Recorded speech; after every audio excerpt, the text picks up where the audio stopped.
जा रहे हैं ओवर थिंकिंग की। आप यहां से सोचना शुरू करते हैं और पता नहीं कौन सी दुनिया में पहुंच जाते हैं, इतना सारा सोच लेते हैं, फिर समझ में आता है कि जो सोचा वो किसी काम का नहीं था। इसे कहते हैं ज्यादा सोचना, और ये आपके दिमाग को बहुत जल्दी थका देता है। क्या हो कि अगर आप किसी मशीन को चालू छोड़ दें और उससे कुछ भी प्रोडक्टिविटी ना हो, कुछ भी प्रोडक्शन ना हो, वो मशीन खराब हो जाएगी, क्योंकि उसमें सारा इन्वेस्टमेंट होगा लेकिन आउटपुट कुछ भी नहीं होगा। ओवर थिंकिंग का मतलब है कि अपना टाइम खराब कर रहे हैं, अपनी एनर्जी खराब कर रहे हैं, अपनी हेल्थ भी खराब कर रहे हैं, अपनी मेंटल हेल्थ को भी खराब कर रहे हैं।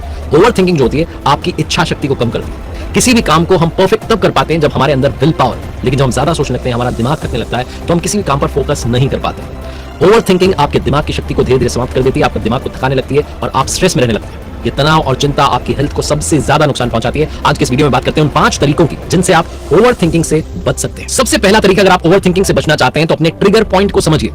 हर इंसान का कोई ना कोई ऐसा पॉइंट होता है जहां पहुंच करके वो ओवर थिंकिंग करने लगता है, ऐसा सोचने लगता है कि शायद मैं इस लायक नहीं हूं, फिर बहुत सारे ख्याल आने लगते हैं। आप एक बुराई सुनते हैं, आपको पता चलता है कि आपके बारे में कोई बुराई कर रहा था, आप उसके बारे में 100 बुराई दिमाग में बनने लगते हैं। तो आपका जो ट्रिगर पॉइंट है उस पर अगर आप पकड़ बना लेंगे, आपको मालूम चल जाएगा कि कहां से मैं ओवर थिंकिंग करना शुरू करता हूं या करती हूं, तो आपको अपनी प्रॉब्लम का सोल्यूशन मिल जाएगा। अगर आपको लगता है कि आप एक पॉजिटिव एनवायरनमेंट में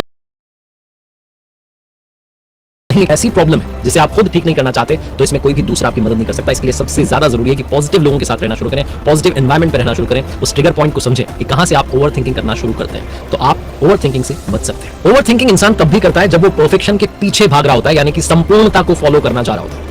परफेक्शनिज्म पर ध्यान देना कम करेंगे तो ओवर थिंकिंग अपने आप कम हो जाएगी। यही दूसरा उपाय है। बहुत सारे लोग ऐसे हमारे आसपास हैं, हम खुद भी हो सकता है खुद भी ऐसे हो, जिन्हें हर चीज परफेक्टली करने की आदत हो गई। ऐसे में अगर कोई चीज कभी कंप्लीट नहीं हो पाती, संपूर्ण नहीं हो पाती, परफेक्ट नहीं हो पाती, तो आप खुद को दोषी ठहराने लगते हैं, आसपास के लोगों को भी ठहराने लगते हैं, और फिर ओवर थिंकिंग करने लगते हैं कि तो बुरे हैं, इनके साथ रहकर मैं ग्रो नहीं पा रहा हूं, मेरी ग्रोथ नहीं हो रही, बहुत सारी बातें आती हैं। तो ऐसे में सबसे पहले अपने दिमाग से परफेक्शनिज्म को थोड़ा सा साइड करना होगा, क्योंकि गलतियां सबसे होती हैं। जो गलती नहीं करता वो इंसान नहीं होता, वो फिर संपूर्ण बन चुका है, वो प्रभुत्व को प्राप्त कर चुका है। हम सब सामान्य मानव हैं, गलतियां हमसे होंगी। जब भी आप कोई नया काम करने जा रहे हैं तो काम करते वक्त बस इस बात का ध्यान रखिए कि आप पूरा फोकस उस काम को करने में लगाएं, ताकि गलतियां कम से कम हो और आप उस काम को एक परफेक्शन के पास तक जो है ले जा सके। अपने दिमाग को उस प्रेजेंट मोमेंट में रखने की कोशिश कीजिए, ताकि आप वर्तमान को अच्छे से जी पाएं और वर्तमान को पावरफुल बना पाएं। ओवर थिंकिंग को खत्म करने के लिए बहुत जरूरी है उस पल में रहना, उस क्षण में रहना, क्योंकि हमारा दिमाग जब हम ओवर थिंकिंग करते हैं तो या तो कल में होता है या कल में होता है, यानी या तो आने वाले कल में होता है या बीत चुके कल में होता है, उस वक्त में, उस लम्हे में नहीं होता है। अगर आप उस लम्हे में लौट आएंगे तो आप ओवर थिंकिंग से बच पाएंगे। तीसरा सबसे इंपॉर्टेंट एस्पेक्ट है ओवर थिंकिंग से बचने का, खुद को कभी भी अकेला मत छोड़िए।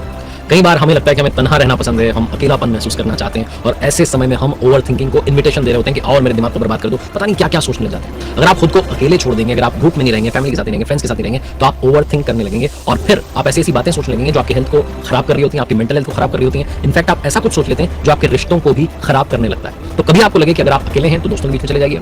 अगर आपको लगता है कि दोस्त उस वक्त मौजूद नहीं है तो घूमने के लिए चले जाइए, वॉक के लिए चले जाइए, मेडिटेशन करने लगे, लेकिन अपने आप को अकेला मत छोड़िए, क्योंकि खाली दिमाग, हमने बचपन से सुना है, शैतान का घर होता है। दूसरी बात, अगर आपको लग रहा है कि आपके पास कोई बात करने के लिए नहीं है, आपके मन में जो चल रहा है उसे शेयर करने के लिए कोई नहीं है, तो आप अपने थॉट्स को लिखना शुरू कर दीजिए। बहुत सारे लोगों की आदत होती है वो डायरी मेंटेन करते हैं, डायरी लिखते हैं, कहते हैं मेरी सबसे प्यारी डायरी। तो आप जब लिखने लगेंगे तो अपने विचार आप बाहर निकाल पाएंगे और ऐसे में आप ओवर थिंकिंग से बच पाएंगे, क्योंकि जो भी चीज आपके दिमाग में आ रही होती है उसे अगर आप दिमाग में छोड़ देंगे तो दिमाग और बातें बनने लगता है। अगर आप उसे लिख देंगे तो बात वहीं फुल स्टॉप के साथ खत्म हो जाएगी। कभी आपने सोचा कि आप बिस्तर पर सोने के लिए जाते हैं, लेकिन आपको जाते ही नींद नहीं आती, 1-1.5 घंटा कई बार लग जाता है, क्योंकि दिन में आपकी किसी से बहस हो गई थी, किसी से लड़ाई हुई थी, वो सारी बातें आपको याद आने लगती हैं और आप फिर से ओवर थिंकिंग करने लगते हैं।